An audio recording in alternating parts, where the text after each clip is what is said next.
Artıq Elmlər Akademiyasında intriqa yox. İntriqadan danışmaq tamamilə beynəlxalq yetkililərdə lazım səviyyədə təmsil oluna bilmir. Akademiyalar yüksək maaş olan qurumlar deyil. Bəzi məmurlar və 2000 manat sağlamaq təklifləri sürürdü. Akademiyanın həqiqi və müxtüz üzvlərinə seçkilər haqqındakı suallarını çox eşidirəm. Ramiz müəllim özünün iradəsini həyata keçmək istəyir.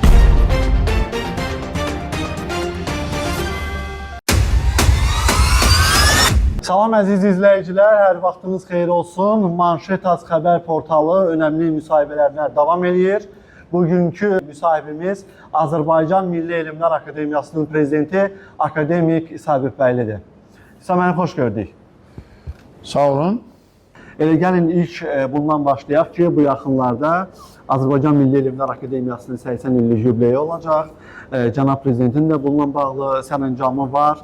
Ümumiyyətlə, Azərbaycan Milli Elmlər Akademiyasının inkişaf yolu, mühüm maneələri və 80 illik yubileyi ilə bağlı istəyirəm danışasınız. Bununla bağlı hansı hal-hazırda işlər görülür? Azərbaycan Milli Elmlər Akademiyasının inkişafında Azərbaycan xalqının ümumi lideri görkəmli dövlət xadimi Heydəriyevin müstəsna rolunu ayrıca qeyd etməyə özümü boş verirəm. Azərbaycan Milli Hökuməti həm Sovet dövründə Ulu Öndərin Azərbaycana rəhbərlik etdiyi dövrdə özünün ən yüksək inkişaf mərhələsinə çatıb, biz onu intiba mərhələsi kimi qeyd edirik. Həm də eyni zamanda keçid dövrünün ağır prosesləri zamanı Azərbaycanda beyin axınının geniş miqyas aldığı bir dövrdə Ulu Öndərin ikinci dəfə Azərbaycanda hakimiyyətə gəlməklə Azərbaycanda Elmlər Akademiyası yeni nəfəs qazandı. Və ölkəmizin prezidenti Cənab İlham Əliyevin Akademiyanın 60 illik yubileyində, 70 illiyində verdiyi sərəncamla yubiley mərasimlərindəki təntənəli iclaslardakı rəsmi çıxışları, tövsiyələri, göstərişləri Azərbaycan Milli Elmlər Akademiyasının inkişafının müstəqil Azərbaycan dövlətinin maraqları əsasında qurulmağında mühüm rol oynadı. Hazırda da dərin minnətdarlıq üçün qeyd etmək istəyirəm ki, Azərbaycan Prezidenti Cənab İlham Əliyevin Akademiyanın 80 illiyi haqqında verdiyi tarix sərəncam ilk növbədə Azərbaycan aliminə, Azərbaycan elminə böyük ehtiramın ifadəsidir. Amma eyni zamanda ölkəmizin akademik qurumunun indiki müstəqilliyimizin indiki mərhələsində yeni tarix dövrdəki inkişafına da stimul verir. Akademiya çətin, şərəfli və məsuliyyətli bir yol keçib. 1945-ci ildə Azərbaycan Milli Elmlər Akademiyasının rəsmi olaraq təsis olunması, Azərbaycanda müstəqil akademik qurumun yaradılması və inkişaf mərhələsidir. Bu mərhələ bir formalaşma prosesi keçirdi. 1969-cu ildə Ulu Öndər Heydəriyevin siyasi hakimiyyətə gəlməklə akademiya özünün bu formalaşma dövründən sonraki əsl inkişafını tapdı. Azərbaycanda Ulu Öndər Heydəriyevin ölkəmizə rəhbərlik elədiyi 1969-1982-ci illərdə böyük elmi məktəblər yarandı. Azərbaycan elminin parlaq simaları Keçmiş İttifaq miqyasında dünyaya tanınmaya başladı. Akademiya böyük həll etdiyi böyük problemlərlə Azərbaycan dövlətinin inkişafına kömək etdi. Ona görə bu sözün əsl mənasında bir intibah dövrü kimi səciyyələndirə bilər. Ona görə akademik qurumlarda o zaman Ulu Öndər Heydəriyevin dediyi Azərbaycan Elmlər Akademiyası Azərbaycan xalqının milli sərvətidir sözü atalar sözü kimi, müdrik bir kəlam kimi dəyərləndirilir və yüksək qiymətləndirilir. Biz Prezident İlham Əliyevin Azərbaycana rəhbərlik elədiyi dövrlərdə, bugünə qədər inkişaf edən dövrdə akademiyanın modernləşmə dövrünü, yeniləşmə və islahatlar dövrünü yaşadığını da ayrıca qeyd etmək istəyirik. İsa müəllim, siz ümumiyyətlə Azərbaycan Milli Elmlər Akademiyasının rəhbəri təyin edilməmişdən əvvəl, yəni keçmiş rəhbərlik dövründə Azərbaycan Milli Elmlər Akademiyası öz nüfuzunu itirmək üzrə idi. Burada müəyyən qədər hərci-mərcilik var idi, artıq intriqa var idi. Alimlər arasında, institutlar arasında bu və ya digər buradan məsəl üçün burada fəaliyyət göstərən, burada özünə buranı ocaq bilən insanlar barədə bəyanatlar verilirdi və bu əlbəttə ki, intriqa yaradırdı. Beləliklə, Milli Elmlər Akademiyası öz nüfuzunu itirmək üzrə idi. Amma sizin məhz Cənab Prezidentin iradəsi ilə sizin Milli Elmlər Akademiyasının prezidenti təyin edildikdən sonra nüfuzu demək olar bərpa olmağa başladı. Alimlər artıq inanmağa başladılar bir akademiyanın rəhbərliyinə. Bax, bunu necə bacardınız, bunu bilmək istəyirəm bir idarəçi kimi və eyni zamanda demək olarmı tam səmimiyyətlə ki, artıq Elmlər Akademiyasında intriqa yoxdur? Azərbaycan Elmlər Akademiyasında hazırki mərhələdə intriqadan danışmaq tamamilə əhəmiyyətli bir söz ola bilərdi.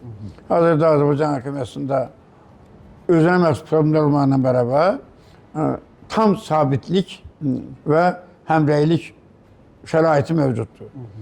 Buna nail olmaq üçün biz sözün əsl mənasında birinci növbədə ədalətli olmağa çalışdıq. Hər kəsin öz qiymətini verməyə çalışdıq.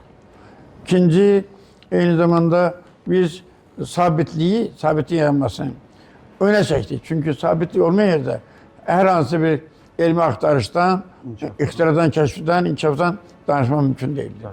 Üçüncü və ən mühümlərindən biri, biz əlçatan olmağa çalışdıq. Adətən akademiyanın prezidentlərinə də cəmiyyətdə, hətta akademiyanın özündə belə, keçmiş ənənədə məmur rəhbər kimi baxmaq baxışı da mövcud olub. Amma akademiya yaradıcı bir təşkilatdır. Ona görə biz hesab edirik ki, xüsusən indiki dövrdə Azərbaycan Milli Elmlər Akademiyasının prezidenti öz kollektivinə daha yaxın olmalıdır, əlçatan olmalıdır, onun problemlərinin içində yaşamalıdır.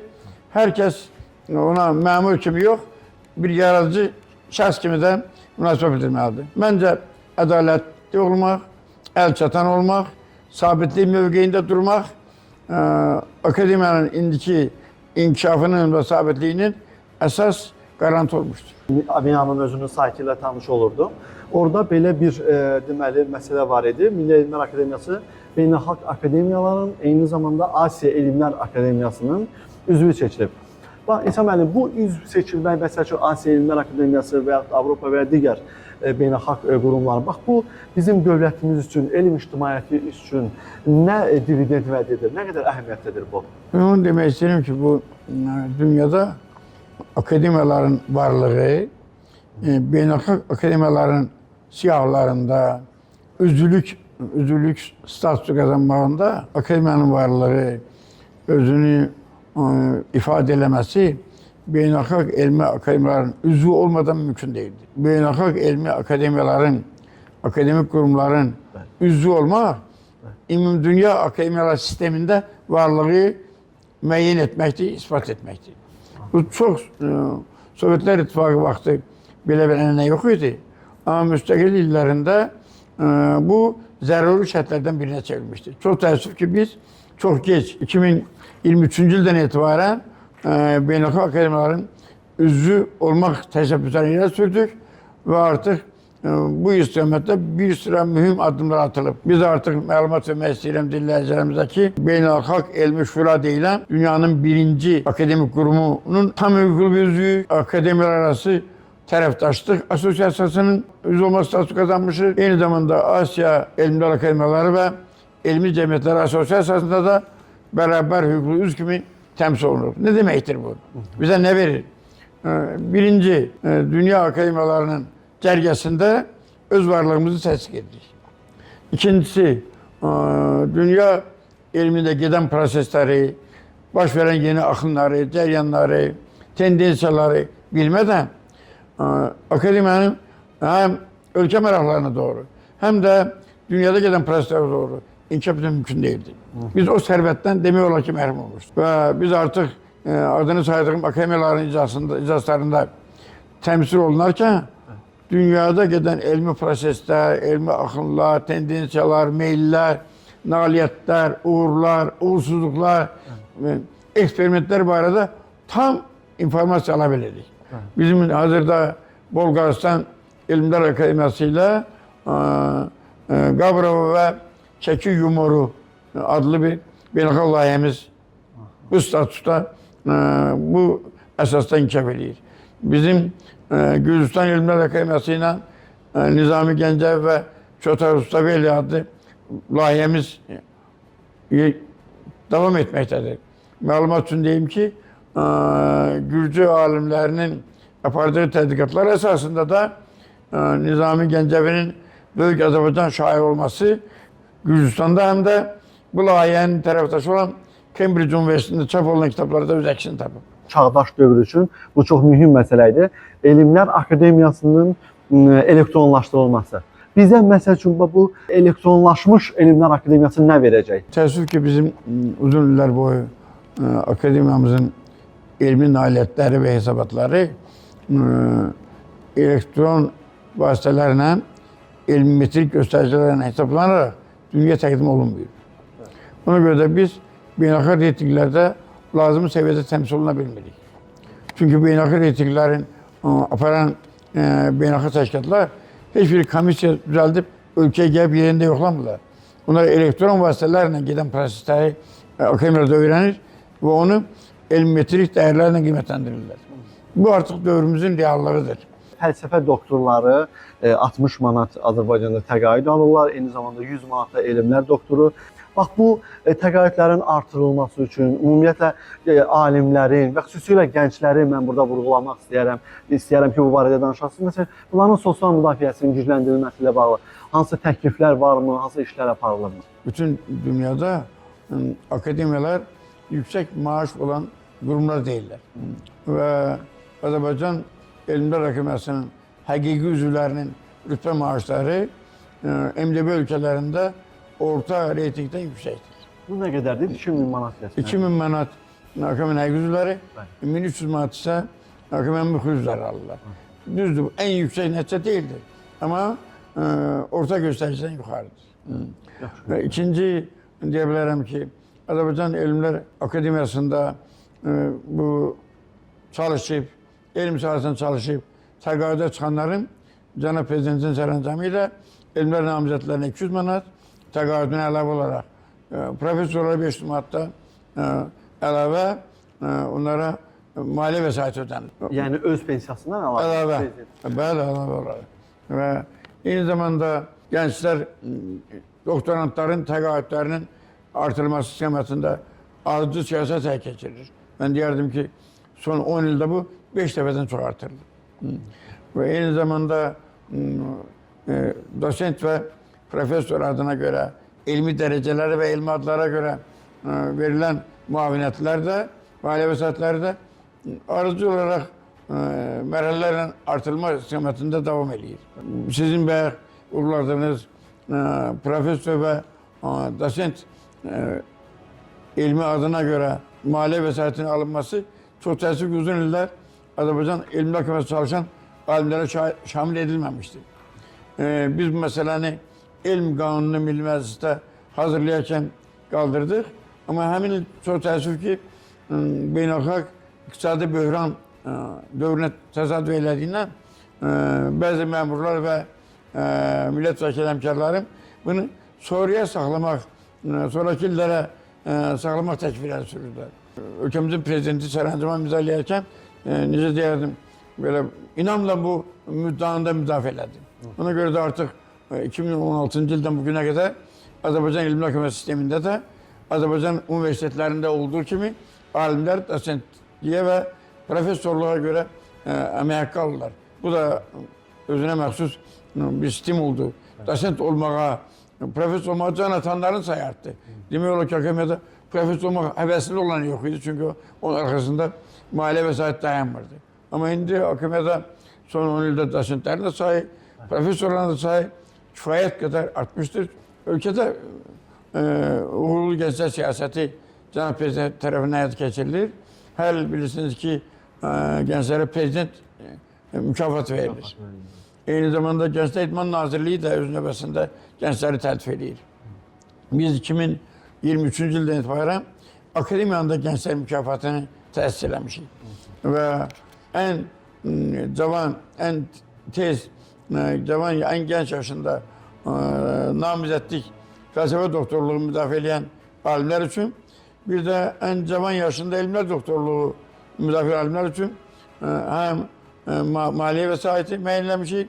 Həm də eyni zamanda onları ilin gənc alimi, ilin alimi kimi diplomlarla da rəsmi təltif edirik. Akademiyanın Gənc Alimlər Şurasının elmi jurnalı təsis olmuşdur. Ayrıca həmin jurnal Ali Stres Komissiyasının təsdiq etdiyi jurnalların sırasına daxil etmişdir. Və bu jurnal ildə 2 dəfə çap olunurdu. Artıq 2 ildir ki, bunun 4 dəfə çap olmağını təminləyə bilmişik.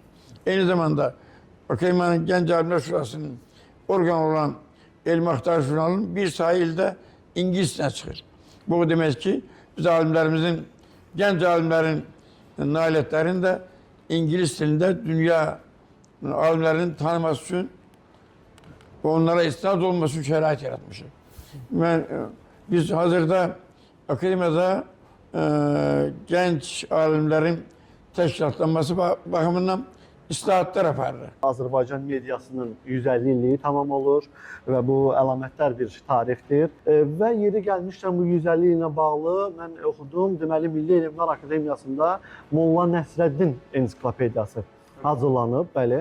Ümumiyyətlə bilmək istəyirəm, yəni bu Molla Nəsrəddindən sonra əlavə ensiklopediyalar hazırlanıbmı və bu ensiklopediyalar necədir? Yəni yazılıdır, yoxsa o bayaq biraz əvvəl biz dediyimiz elektron formada? Elmlər Akademiyasında Molla Nəsrəddin jurnallığına aid ensiklopediyanın yazılması ideyası bir neçə il bundan əvvəl meydana çıxdı. Nizami Gəncəvadla Ədəbiyyat İnstitutunda kollektiv səfərbər edərək Molla Nəsrəddin jurnalını hazırlaya bildik.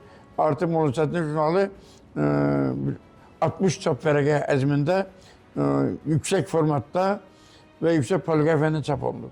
Bu bizim milli mətbuatımızın öyrənilməsinə Akademiyanın gətirdiyi yeni əlavədir. İndiyə qədər heç bir jurnalın və heç bir hətta yazıcının və yaxud da hər hansı bir qurumun ensiklopediyası ona qədər hazırlanmamışdır.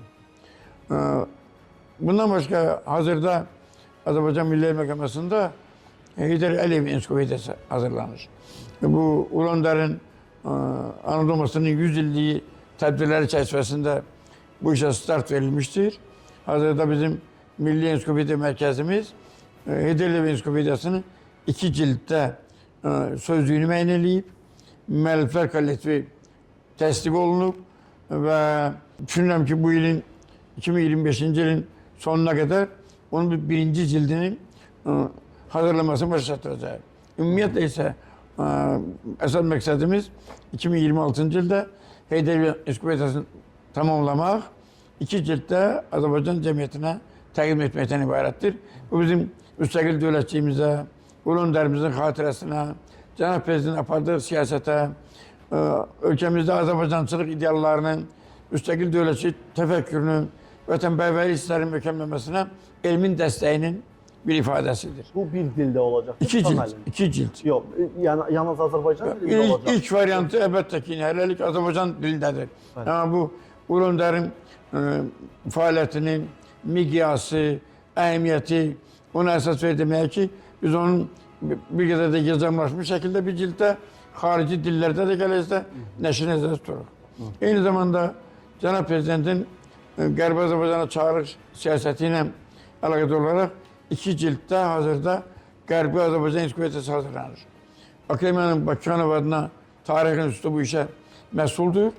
Tarix İnstitutunun bazasında digər institutların iştirakı ilə müəlliflər müəyyən olunub, Qərbi Azərbaycan ensiklopediyasının yazılmasına başlanıb. Düşünürəm ki, bu da 2026-cı ilin sonuna qədər başa çatacaqdır. Bu bizim həmin prosesə böyük töhfəmiz olacaq. Yeri gəlmişdən deyim ki, Akademiyada Cənab Prezidentin Qərbi Azərbaycana çağırış ideyasından sonra Qərbi Azərbaycan Tarixi şöbəsi, Qərbi Azərbaycan Folklor şöbəsi, Toponimika şöbəsi, Qərbi Azərbaycan Ezmalar şöbələri müxtəlif institutlarda yaradılıb. Artıq onların ilk kitabları, sertasiyaları, monoqrafiyaları, çoxlu sayıda məqalələri meydandadır. Məndə belə bir məlumat var idi ki, sizdə 19-cu və 20-ci əsrdə nəşr olmuş dövrü mətbuat, birisi həmin vaxtı ərəb qrafikasındaydı. Və bunların ümumiyyətlə Latın dilinə keçidi ilə bağlı proses yekunlaşıbmı? Molla Nəsrəddin jurnalı 10 cilddə əvvəlcə 8 cilddə, sonra isə 10 cilddə ərəb qrafikasına, latin qrafikasına çevrilərək nəşr olunur. Məncə bu çox böyük əhəmiyyətə malik olan məsələdir. Füzat jurnalı, ki o bir Əli Bəy Hüseynzadə və Füzat jurnalı Azərbaycan mətbuat tarixində böyük yer tutur və Füzat jurnalı da ərəb qrafikasından latin qrafikasına çevrilib və artıq böyük həcmdə kitab halında nəşr olunur.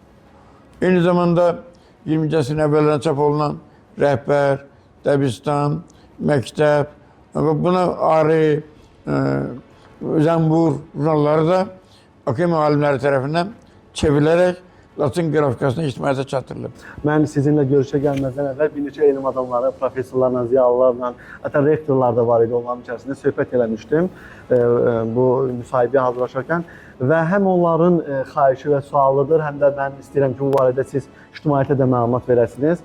Uzun illərdir Azərbaycan Milli Elmlər Akademiyasının həqiqi və müxbir üzvlərinə seçkilər keçirilmir. Yəni bu bayaqları siz qeyd elədiniz. Bu həm də ona görə maraqlıdır ki, çünki onun təqaüdləri kifayət qədər yüksəkdir. Bu baxımdan yəqin ki, alimləri düşündürür. Bu seçkilər yenidən baş tutacaqmı? Ümumiyyətlə nə vaxt baş tutacaq? Tarix bəllidirmi? Bu barədə istəyərdim. Ramiz müəllimin dövründə mümkün deyildi, çünki o özünün iradəsini həyata keçmək istəyirdi. Mən akademiya, Azərbaycan elmi ictimaiyyətinin akademiyanın həqiqi və müxbir üzvünə seçkilər haqqındakı ümidlərini, arzularını, suallarını çox eşidirəm. Mən də eşidirəm. Onu məlumat vermək istəyirəm ki, 2024-cü ildə ölkəmizdə beynəlxalq miqyaslı COP29 tədbiri iqlim dəyişikliklərinə həsr olmuş silsilə tədbirlər keçirildiyi üçün və akademiyada bu istiqamətdə üzərinə düşən xeyli dərəcədə məsul vəzifələrlə məşğul olduğu üçün həmin il bunun keçməsi uyğun deyildi. Çünki seçkiyə keçmə özü də xeyli dərəcədə vaxt tələb edən və təşkilatı məsələləri həll etmək tələb edən bir prosesdir. Bu il isə 2025-ci ildə akademiyanın 80 illik yubileyi ilidir. Artıq Cənab Prezidentin sərəncamı istiqamətində akademiyanın yubileyi ilə bağlı geniş miqyaslı tədbir həyata keçiririk. İlk dəfə olaraq, 80 ildə ilk dəfə olaraq Azərbaycandan kənarda yubiley mərasimi keçdi. Qardaş Türkiyədə akademiyanın 80 illik yubileyi geniş qeyd olundu. Ankara Üniversitetində Türkiyə Elmlər Akademiyası, TÜBİTAK, Atatürk Kültür, Dil və Tarih Yüksək Qurumu, Dil Qurumu, Tarih Qurumu, Tərəfdaş Üniversitetinin böyük tədbirlər həyata keçirildi. Eyni zamanda Qaradəniz İqtisadi Əməkdaşlıq Təşkilatının İstanbulda keçirilən tədbirlərində yubiley tədbirləri seçkilərlə bağlı çox sayılı təşkilatı məsələləri aparmaq üçün münasib deyil. Akademiyanın inkişafı üçün, yeniləşməsi üçün, elmin inkişafı üçün ümumiyyətlə seçkilərin keçməsi önəmli olan vacib məsələlərdən biridir. Mən hesab edirəm ki, qarşıdakı ildə biz bu dediyim bu yubiley tədbirlərində yüksək səviyyədə yola salaraq, başa vuraraq seçkilərin keçməsi kimi məsuliyyətli bir işlə, həm də şərəfli bir işlə məşğul ola biləcək. Bu alimlərin ev məsələsi, bilirsiniz, prioritet məsələ kimi qalır. Xüsusilə gənc alimlərin ev məsələsi və işsizlikdən şikayətlənənlər var. Ümumiyyətlə, İsa müəllim, alimlərin ev məsələsi ilə bağlı akademiya hansısa bir işi varmı, təklifi varmı? Bu məsələ ilə bağlı istəyərəm bir məlumat verəsiniz. Akademiyanın 80 il tarixində yalnız bir dəfə, bir neçə il bundan qabaq, 2000 etməmsə 16-17-ci illərdə çox mərtəbəli bina tikilib və vaxtilə akademiyanın yataqxanasında yaşayan, uzun müddət yaşayan və növbədə duran alimlərə həmin binada evlər verilib. Bu 80 ildə ilk dəfə olub. Deyim ki, dünyanın başqa ölkələrində də akademiya ev tikməklə və yaxud da ev mənzillə təmin etmə işlərinə nadir hallarda məşğul olur. Amma hazırda bir neçə il bundan qabaq, 10 il bundan qabaq təxminən Azərbaycan Elmlər Akademiyasının alimlərini, hətta elm və təhsil sahəsində çalışan elm adamlarının mənzil məsələsini eləmək üçün Cənab Prezidentin sərəncamı ilə, böyük qayğısı ilə Abşeron'da Saray qəsəbəsində böyük miqdarda torpaq sahəsi ayrılıb və həmin yerdə akademiya da çalışanlar üçün elm təhsil sahəsində çalışanları da əhatə eləmək şərti ilə çox mərtəbə binalar tikilir. Orada artıq demək birinci və ikinci binalarda tikinti işləri başa çatıb. Üçüncü binada indi hazırda mən məşğul olduğum dövrdə üçüncü binada tikinti işləri devam edir. Bu binalarda alimlərin mənzillə təmin olması ipoteka qaydalarına uyğun olaraq həyata keçirir.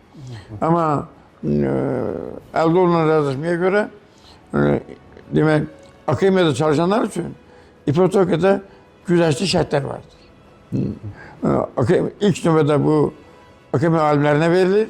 Güzəştli şərtlərlə yerdə qalan hissəsi isə elm və təhsil işləri arasında elm və təhsil işləri də həmin binalarda ev ala bilərlər. Amma akademiya işləri güzəştli şərtlərlə ev ala bilirlər. Və əziz dostlar, beləliklə Manşet Az Xəbər portalının bu dəfəki müsahibəsi Azərbaycan Milli Elmlər Akademiyasında məhz akademiyanın prezidenti İsa Həbibbəli ilə idi. Bununla da müsahibəmiz yekunlaşdı. Növbəti müsahibələrdə görüşənədək.